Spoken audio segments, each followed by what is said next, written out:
All right, so your para anchor, as the English people call it, or your sea anchor, which the rest of us call it, is not just to be used when the wind's blowing you in the wrong direction.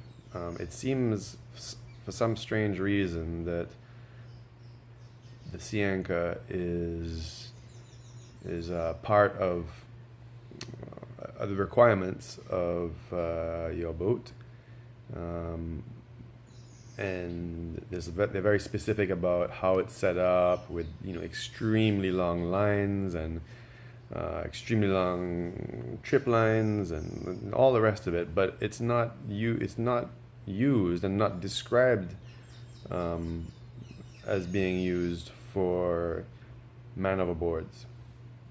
And my team were like, what? Like, the most important feature of this thing is for a man overboard. And there was an unfortunate fatality a few years ago in a rowing, not the Talisker Whiskey Atlantic Challenge gang.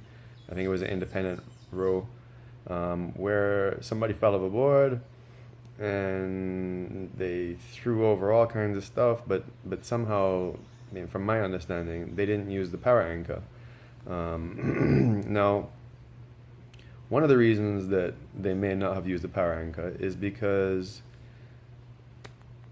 most people think of the power anchor, uh, as being used when the winds are blowing you in the wrong direction and you need to stop your movement or your drift in the wrong direction. So you go down into a hatch somewhere, you fish it out. You find the hundreds of feet or meters of lines, and it takes you like 10 minutes to set the whole thing up. Well, we were like, man, that's crazy, because we in Antigua use much bigger sea anchors daily when we're fishing. We usually fish in um, about 6,000 meters depth of water. So of course you're not anchoring in that, and we fish using the sea anchor for mahi mahi and tuna, to keep the boat in one place. And so we use it all the time. And my team was made up of 3 fishermen, and each of our boats have sea anchors on them, and we use them, sometimes 8, 10 times in one day, deploying them, bringing them back in. And so, we're very familiar with the use. So when we were hearing about how to use the sea anchors, and we were like, man, this doesn't make any sense. So, to cut a long story short, we keep our sea anchor on deck. As soon as we leave port, we attach it to the bow painter or the bow line.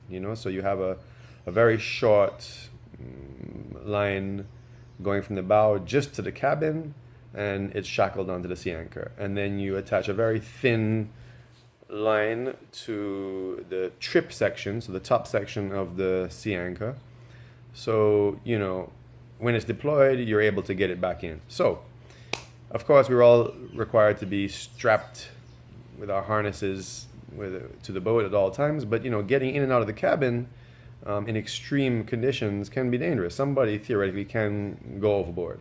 And on our boat, if somebody went overboard, whoever's on deck can lift up the sea anchor from its packed position and throw it over, and the boat will be stopped in 10 seconds or less. So we showed that to a bunch of teams in La Gomera in December of 2017, and a bunch of them use that system to row across the Atlantic. And it gives you huge confidence that if somebody goes overboard, you can stop the boat, and immediately. And that should be a requirement for all ocean rowing teams. So I'll just show you a few photos, and hopefully, if you're rowing anywhere, you can have this set up on your boat, ready to deploy at any time.